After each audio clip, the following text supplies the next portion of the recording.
Lesson 11, kinematic examples. We will be able to rearrange our kinematic laws.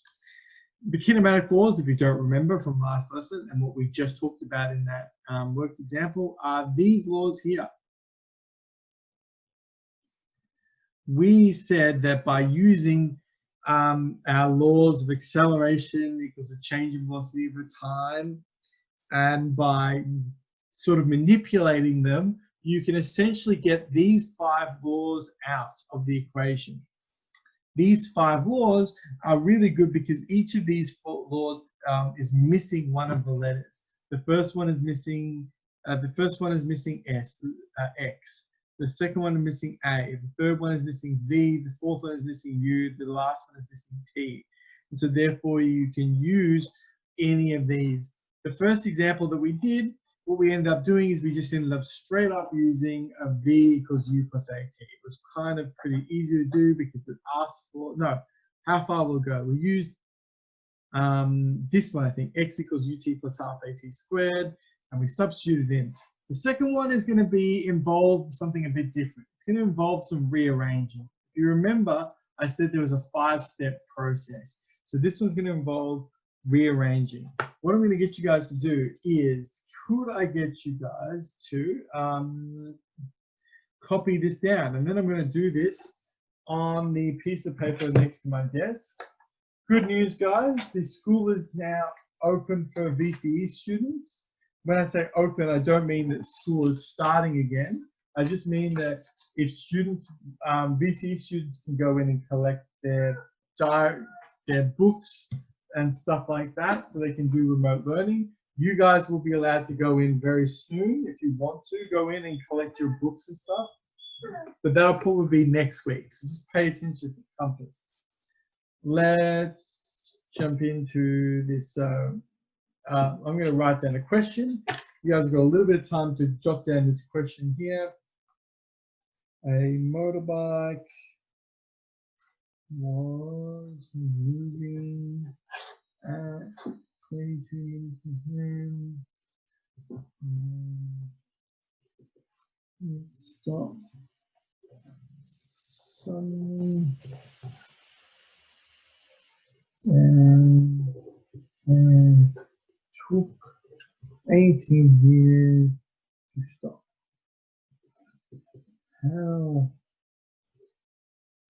long did it take to stop? No.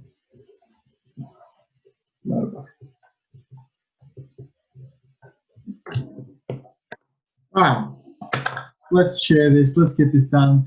As I said, I want to try and go. If this is too fast for you guys, I apologize. But the reason I'm doing this so quickly is because I want you guys to get a chance to work on some of the questions rather than listening to me talk about them.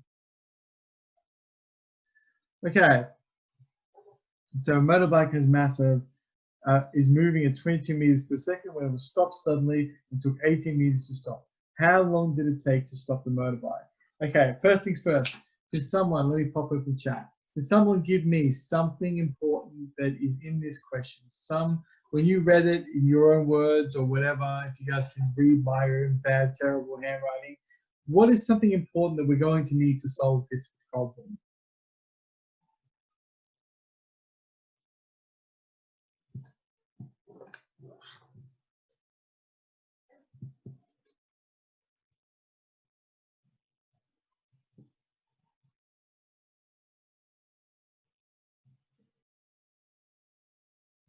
Don't all answer at once, guys.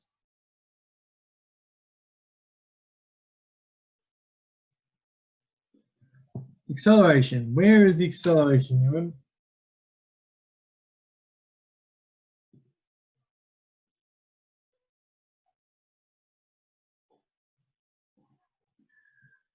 (22 meters per second). Now, that's not an acceleration because it's meters per second, not meters per second squared.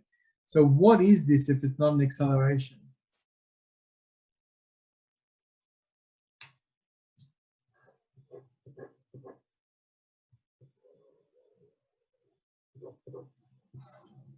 You. Thank you. Someone said that. Elaine said that. Sorry for Elaine. I didn't mind to victimize you or point out who said it, but yeah.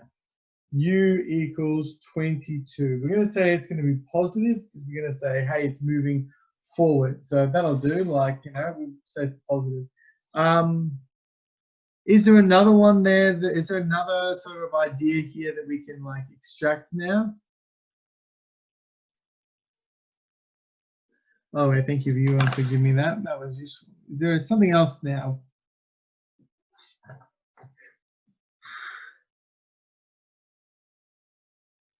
Give me another idea that I can pull out.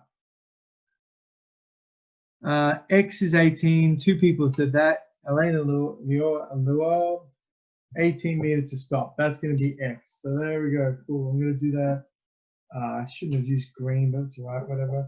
18 meters to stop. So that's our X. X equals 18. Is there anything else that we can pull out?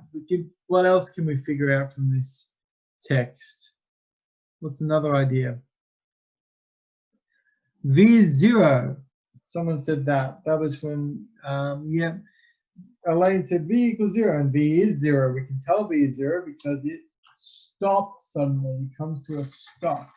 And so the last question I've got to ask is, well, we've got three things here. What are we trying to find out? What is our goal? What are we trying to get by the end of this question? T. We want to know what T is. We want to know how long.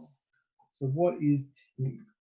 So that means we've got all the information we can get from this question. I've put this in red so we can double check at the end to make sure that we've got the correct answer. That means we need to choose which of our 5 laws we're going to use. The laws are V equals U plus AT, X equals half U plus V all multiplied by T, X equals UT plus half AT squared, X equals VT minus half AT squared, and then V squared equals U squared plus 2AX. Okay, so we're going to choose which of those 4 laws we're going to use. Let's go through them one by one. So we've got U, X, V, and T. That's got an A in it. We don't know what A is. So A is the one that we don't know. So we can't use this one. Can we use this one? X equals U plus V times T. Yes, we can because we've got U, V, T. We don't need A. So this is going to be our winner. So I'm going to put this in the middle here. X equals a half, open bracket, U plus V, all multiplied by T. Now, here's the question. Right, so first thing what we did was we extracted. This is exactly the same thing we did last time. Second thing we did was we chose a formula. Now, here's the next thing. Do I need to rearrange this equation? Yes or no? Yes, you do. In this case, in the last one we did, you didn't need to rearrange it. And in the one that I gave you for the attendance question, you did need to rearrange it. You could have just used the equation. In this case, you do, because we don't care about X. We know what X is. We want to know what T is. So we've got to transpose this equation, rearrange it. So how do we rearrange it? Well, what we do is we're going to move different parts. We want to get T by itself. So to get T by itself, the first thing I would do is I would multiply both sides by, multiply both sides by 2. That cancels out that half, okay? So if I do that, that gives me 2x equals U plus V all multiplied by T. Next thing I'm going to do is I want to get rid of this U plus V. Now the trick here, I'm not sure if you guys are comfortable with this. I know that there are 1 or 2 of my X Year 9 students in this class this semester, and I know some of them weren't 100% comfortable when I showed them this last year, so hopefully they've got a bit more comfortable now. But the trick is we can pull this whole U plus V bracket out. We can cancel this whole bracket in one foul swoop. If we divide both sides by U plus V, you can actually cancel this whole thing out. So that's the thing. A lot of people might say, oh, we've got to expand this because they'll see a bracket and they're like, they want to expand it. No, don't expand it. Just pull the whole thing out in one go. What that'll do is it'll give us 2x divided by u plus v equals, all that's left on this side of the equation is t.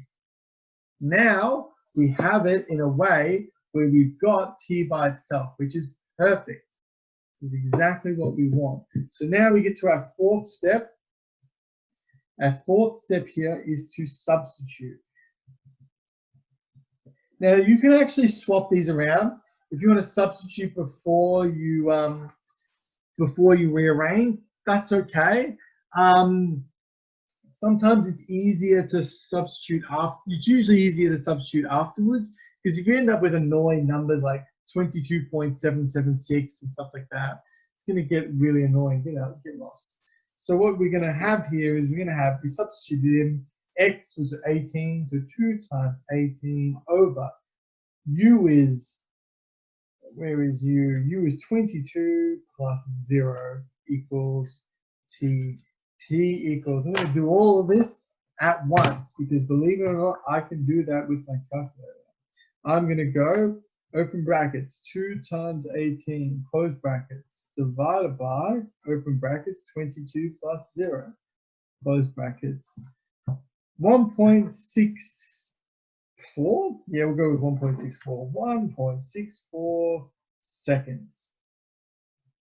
Done. Make sure you put, then the last thing you want to do is you want to check. Let's check to make sure we've done everything right. 1.64 seconds. Does that seem reasonable?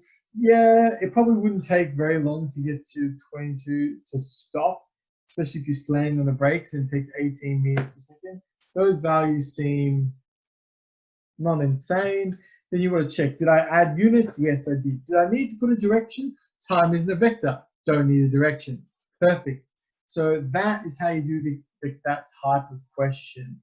That was a rapid fire going through it. But yeah, you just need to go through these steps.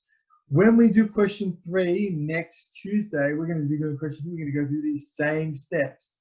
And you pretty much, should do these same steps almost like at least the first couple, no matter what type of question you're doing, whether it be in physics, in chemistry, in biology, in maths. You should always extract information and then choose an equation. You might not choose an equation, you might choose a method to answer the question. You might choose something else, but these steps are pretty universal when it comes to problem solving.